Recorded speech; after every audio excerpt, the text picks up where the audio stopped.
My name is Fred Clark.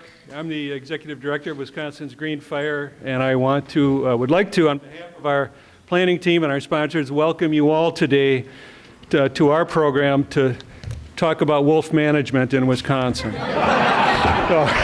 Sorry. No, scratch that. Shared revenue. No, scratch that. Today we'll be talking about PFAS. And I want to thank so many of you who have helped us put this program together on a critical topic of importance for every community in this state potentially. And I'll just talk a bit about how we got here. This is a fully collaborative effort. Today is a result of about 4 months of planning by members of Wisconsin Green Fire's Contaminants of Emerging Concern team. That includes John Robinson, Mark Timke, Melissa Johnson, and others. It also includes our co-partners in this effort, folks with the Wisconsin Counties Association, Mark O'Connell and Dan Barr, Wisconsin Towns Association, Mike Koles, who we'll hear from shortly, and Laura Carlson, the Wisconsin County Solid Waste Management Association, and the Wisconsin Metropolitan Sewer District. Please, when you have the opportunity, thank all of folks representing those organizations for helping support this event. In addition, we have also had substantial support from staff from the UW-Madison Division of Extension, Tricia Gorbik-Newt, Chad Cook, and Samuel Pratch, who you'll hear from today, and also support from the Wisconsin League of Municipalities. Now, this program was really intended to serve the needs and the interests and the priorities of local communities and local units of government throughout Wisconsin. So if you are here, it's because you are a member of one of those organizations, because you have a role to play in being aware of, being prepared for, and in many cases, unfortunately, needing to respond to the issue of PFAS in your community. So we wanted to bring the right people in the room today to learn about the issue, help share experiences of communities that have already been down that road, and help all of us be better prepared for what we're experiencing today and for what's coming. So for all of that, there's been a tremendous amount of work to get us where we are with some really qualified expert speakers that we're going to hear from.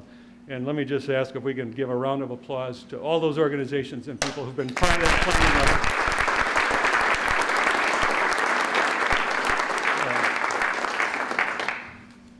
Housekeeping.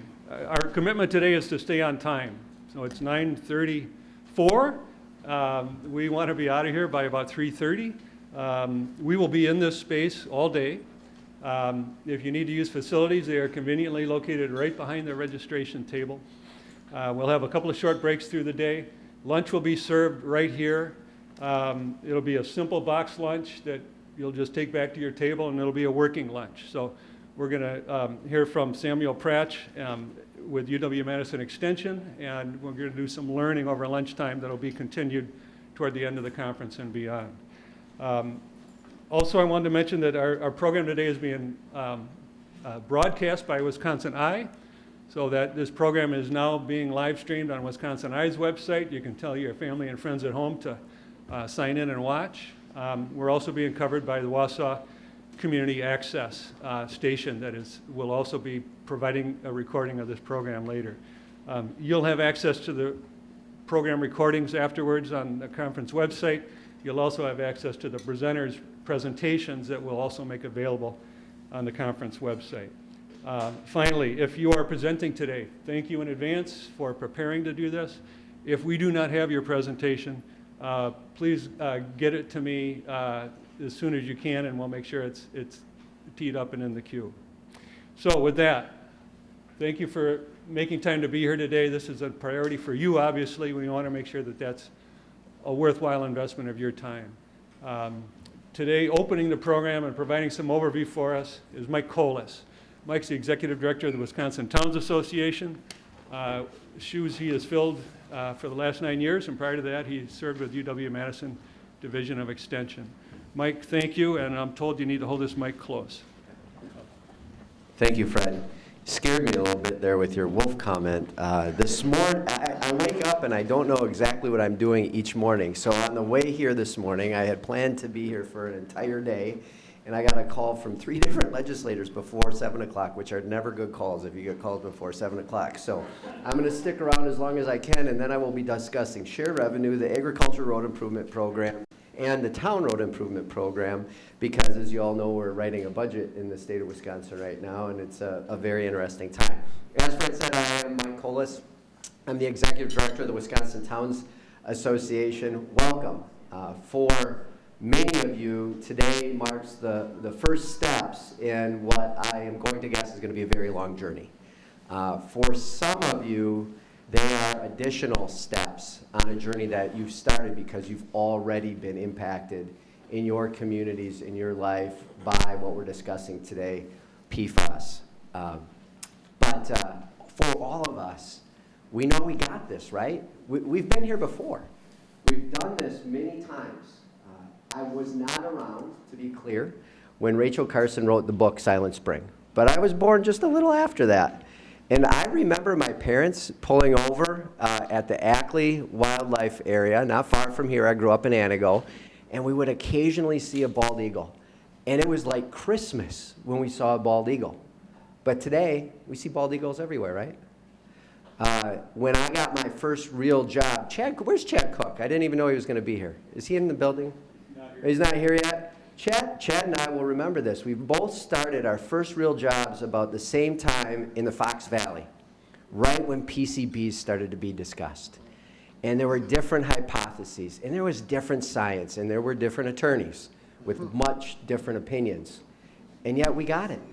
Today, the Fox River is as clean and as healthy as it has been in generations. I was talking with the secretary on the way in. We both share a love of the outdoors and the environment and turkey hunting, and we lamented a little bit our inability and our new jobs to get out and do as much hunting as we used to. But I squeezed about 6 hours in last week, and after a Hail Mary at about 11 o'clock in the morning on Tuesday during the first turkey season, I finally got one. And you'll remember, for many of you, in the very first essay of Aldo Leopold's book, how the oak falls down because of lightning, and he starts sawing the firewood, and he goes through each growth ring, and he remembers what happens at each growth ring, and he gets to 1872, when the last wild turkey left Wisconsin. And yet tonight, literally tonight, I'm smoking wild turkey breast on my grill. So we got this. It's going to be different. It's going to be difficult, perhaps more difficult a journey than we've ever been on before. But we got this. Today's conference is a start. What we know from all of those previous efforts is that we have to develop a good and deep and broad understanding of the issue before we start getting into policy and law and the really difficult discussions. We have to build strong relationships and networks. So today, we're not talking about a lot of policy. We're not having a deep legal discussion. We are talking about the basics, because we have to form the basics, the foundation, before we can get to the really tough discussions. I'll leave it with this. Stephen Covey teaches us the 7 habits of highly effective people. The one that is very important in this process, all of them are very important, but seeking first to understand is critical. So today, find a neighbor, find somebody you don't know. Find someone to have a discussion with, so you're seeking first to understand both the science, the potential solutions, and the different perspectives that will really evolve around this topic as we spend the next several, probably decades, trying to fix it. Have a great day today.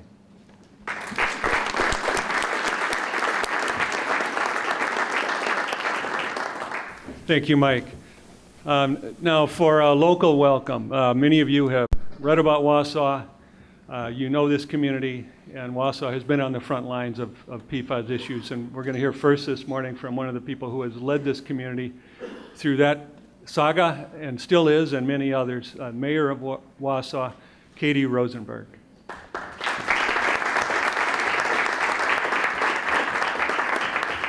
Well, thank you so much.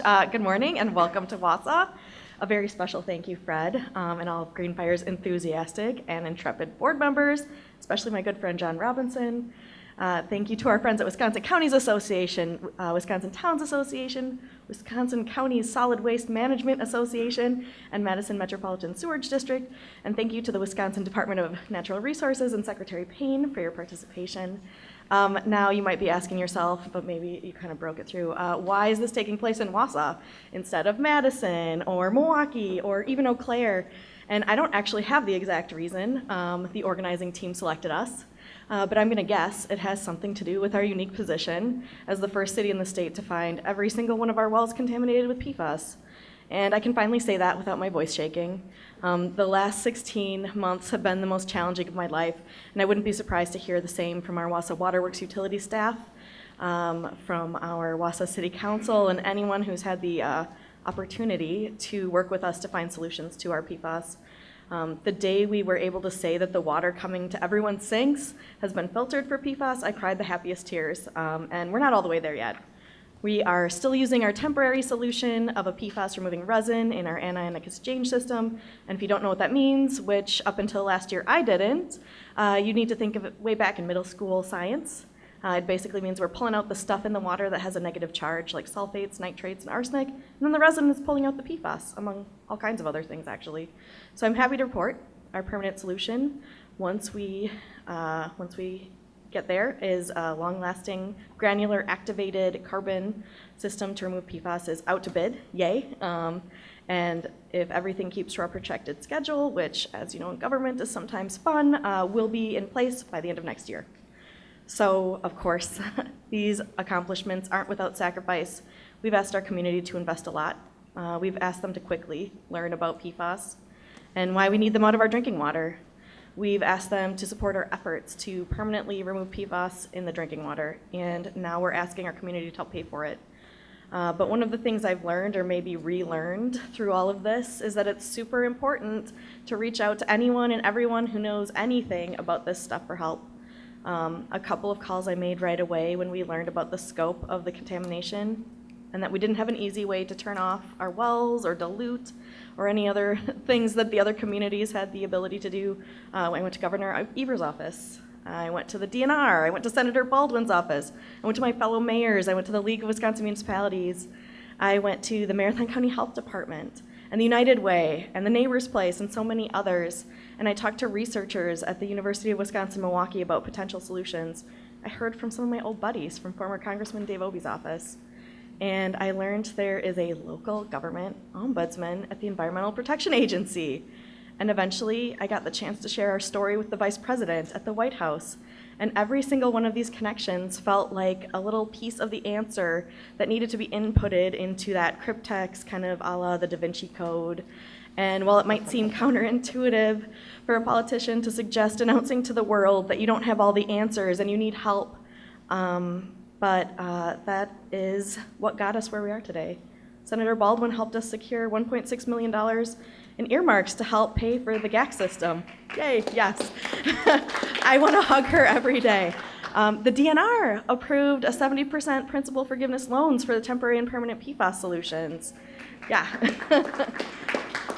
The EPA research and development team said they would review our plans at no cost to us to see how they compare to best practices in other communities and new federal PFAS rules. Yep, they're coming. And you absolutely cannot solve a problem like PFAS without support from governmental and community partners. So I am so grateful that everyone rose to the occasion with us. And I also learned about emerging science that's being tested on emerging contaminants, that there are researchers out there using bacteria and fungi to remove PFAS. There are scientists figuring out how to permanently destroy forever chemicals. So it's all super exciting. And I would definitely welcome those researchers, scientists, and engineers, and water nerds of all stripes to study our water, because water chemistry is really different depending on where the source is. So it's critical for all of us to understand our water sources, its chemical makeup, and how potential treatments can help and hinder our efforts to produce and distribute safe drinking water. And that is ultimately why we're here today, to learn from each other, to drive awareness about PFAS, and to foster those connections to help serve all of our communities better. So thank you for joining us today. Thank you for taking an interest in one of the most critical resources, and thank you for supporting this work. And I hope we all learn a lot today and go home with actionable concepts to keep our communities healthy. Thank you.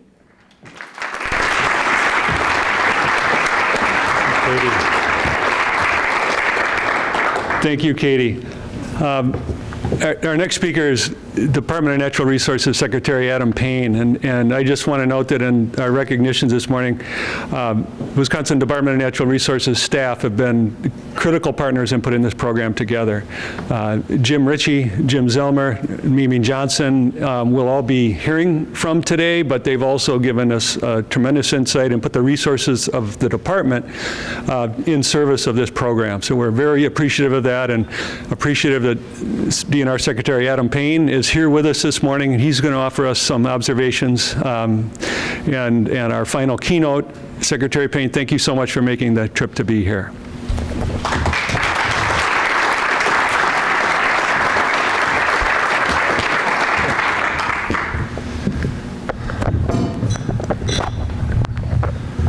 Good morning.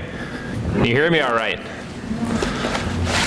It is a pleasure to be here, and thank you, Green Fire, and thank you, Fred, and Paul, and Mayor Rosenberg, and so many others for being part of pulling this together. I feel like I'm amongst family here. I drove up from Plymouth up to Stevens Point, my hometown, and I've taken this drive hundreds and hundreds of times with my parents still living in Stevens Point, but it's always a pleasure to come up to central Wisconsin, and this is always a good place to hold a conference.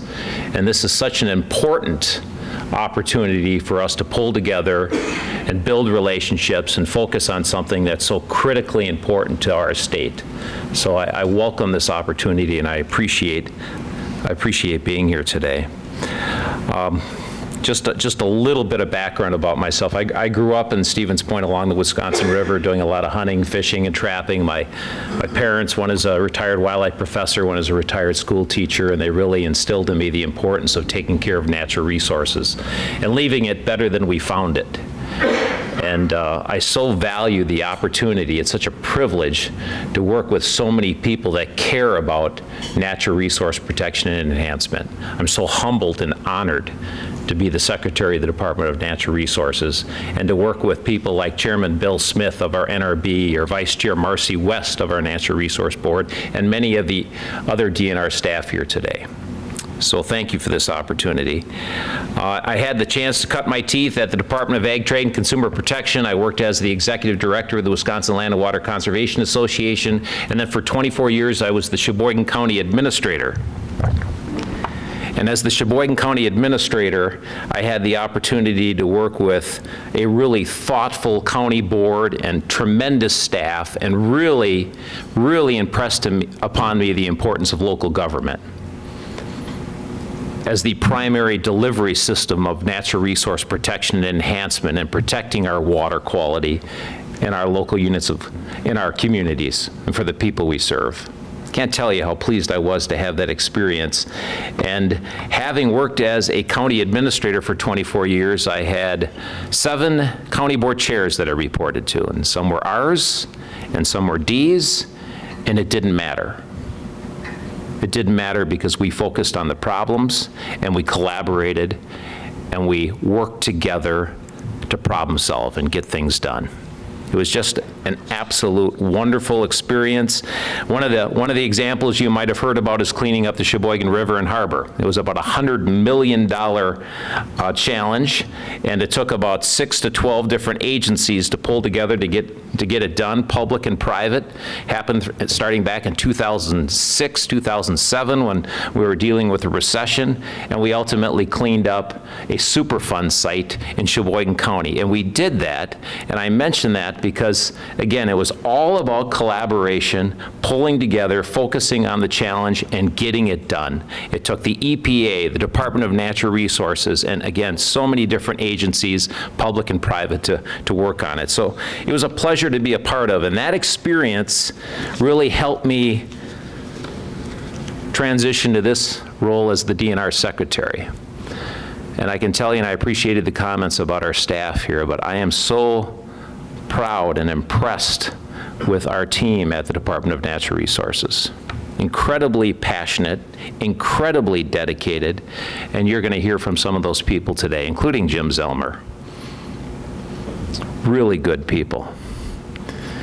I've been listening, I've been learning, and I've been meeting with a number of you. Environmental organizations, conservation associations, local officials. And it's so important. Because as Mike said, we have to build relationships, we have to build trust, and we have to pull together to take on a challenge like PFAS. I don't know if there's a topic right now that I care more about in this agency than water quality. And the right every citizen should have to turn on their tap and not be worried about drinking clean water.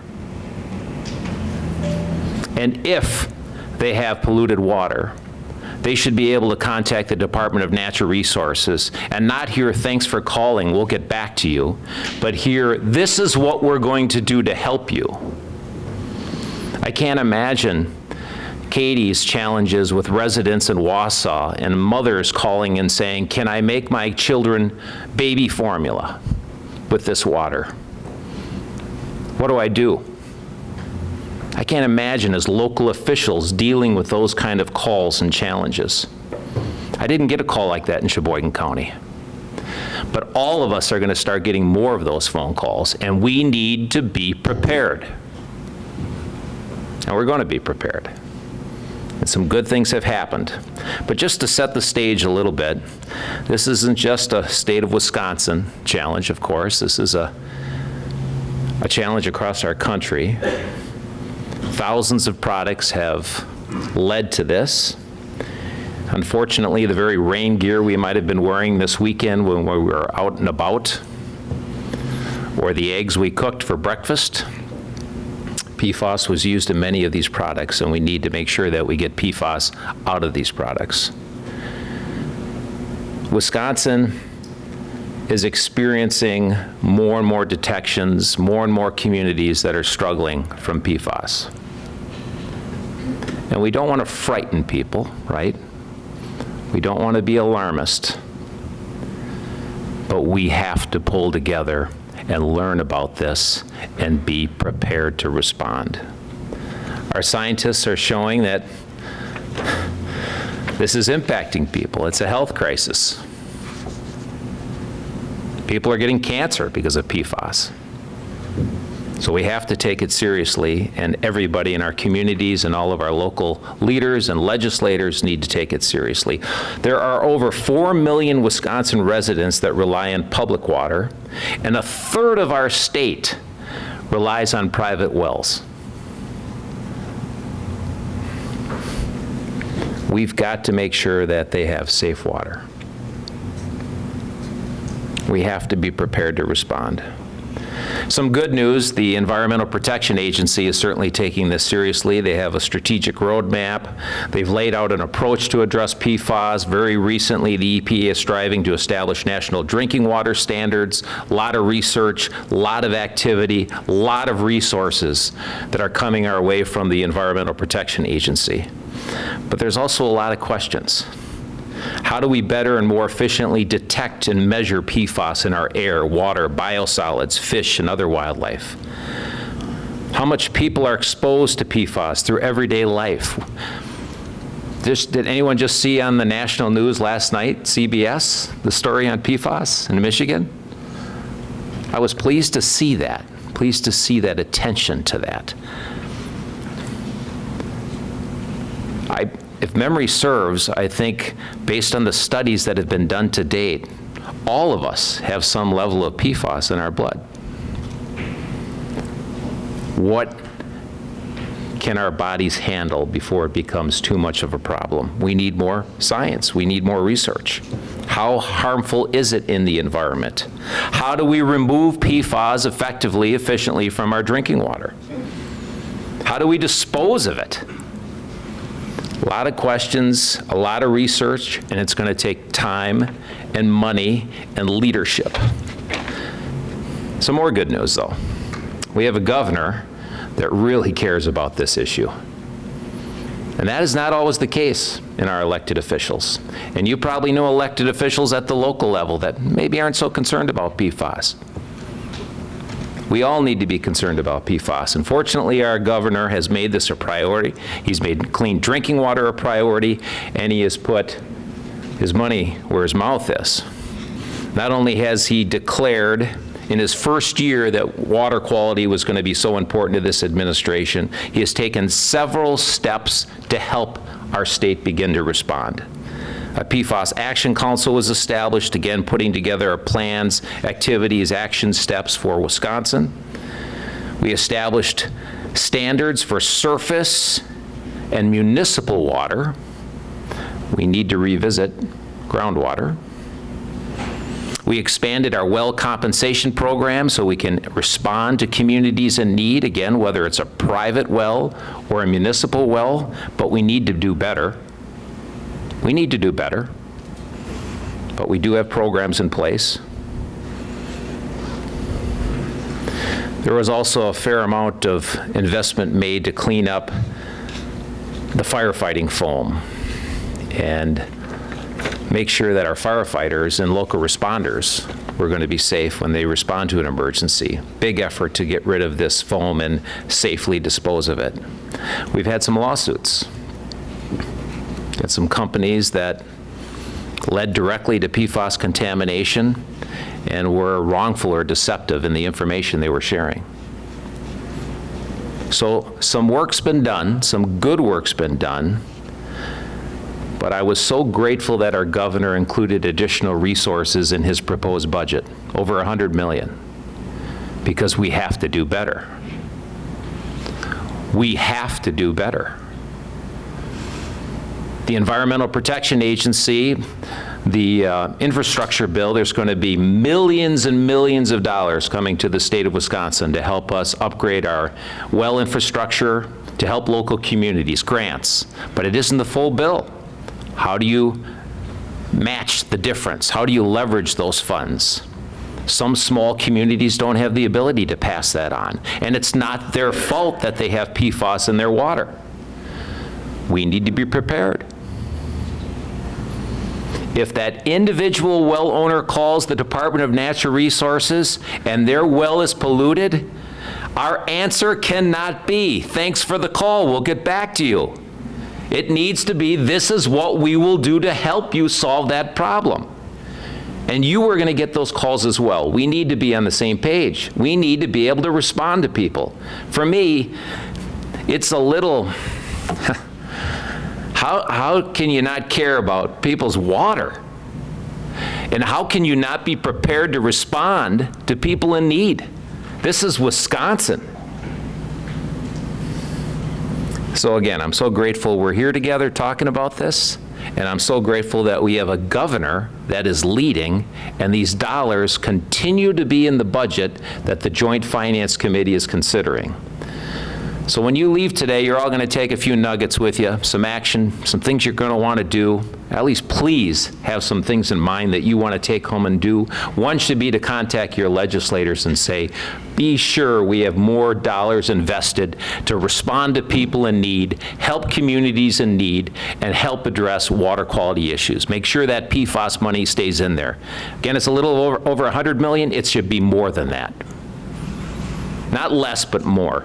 We need to pull together on that. They need to hear from us, and I know they are hearing from you because it continues to be considered. And that is a wonderful indication that our legislators care and are concerned about this and are listening. And I believe they do care and are concerned and are listening.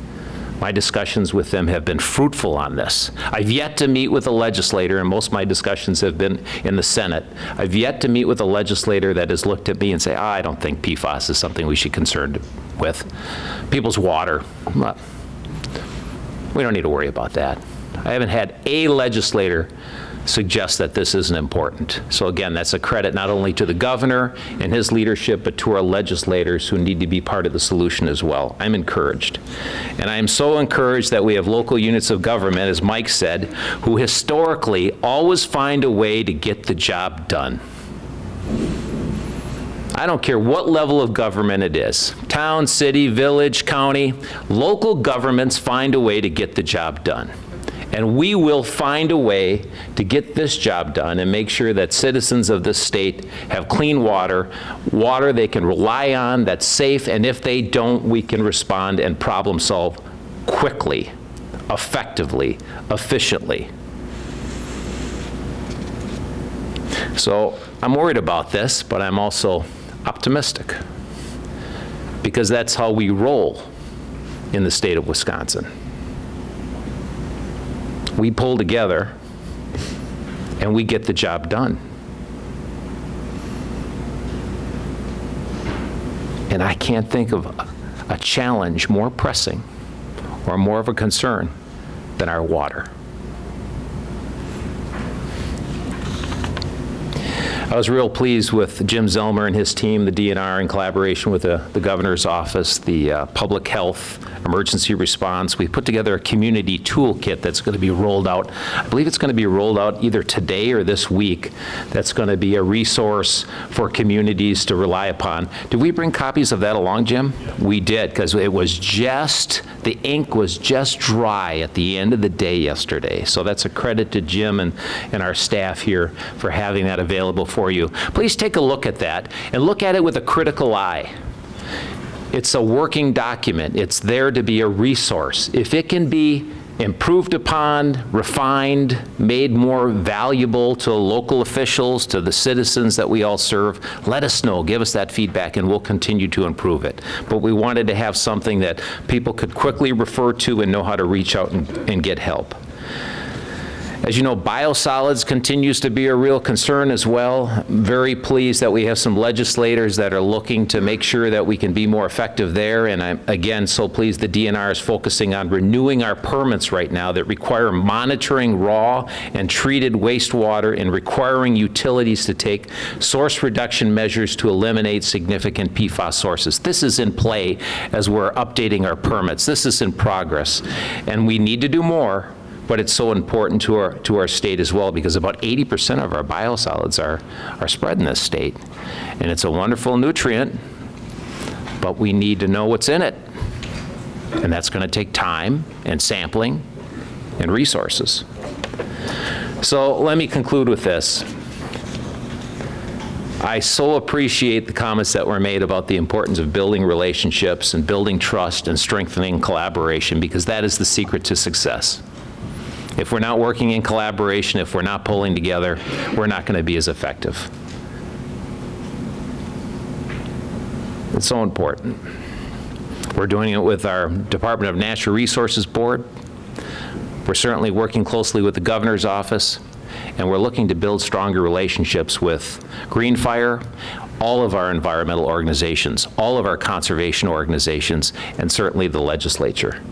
And this is a topic we should be able to pull together on. This is not partisan. This should not be partisan. We should be able to pull together on this. Please take a few moments after this meeting and reach out to your state legislators and encourage them to support investing in PFAS so we can effectively respond to people in need, so we can help them and we can address our water quality issues. And again, thank you so much for your support and taking the lead to pull this together today. This is a really important conversation, and I'm proud to be a part of this team, and I look forward to working with you more closely in the future. Thank you.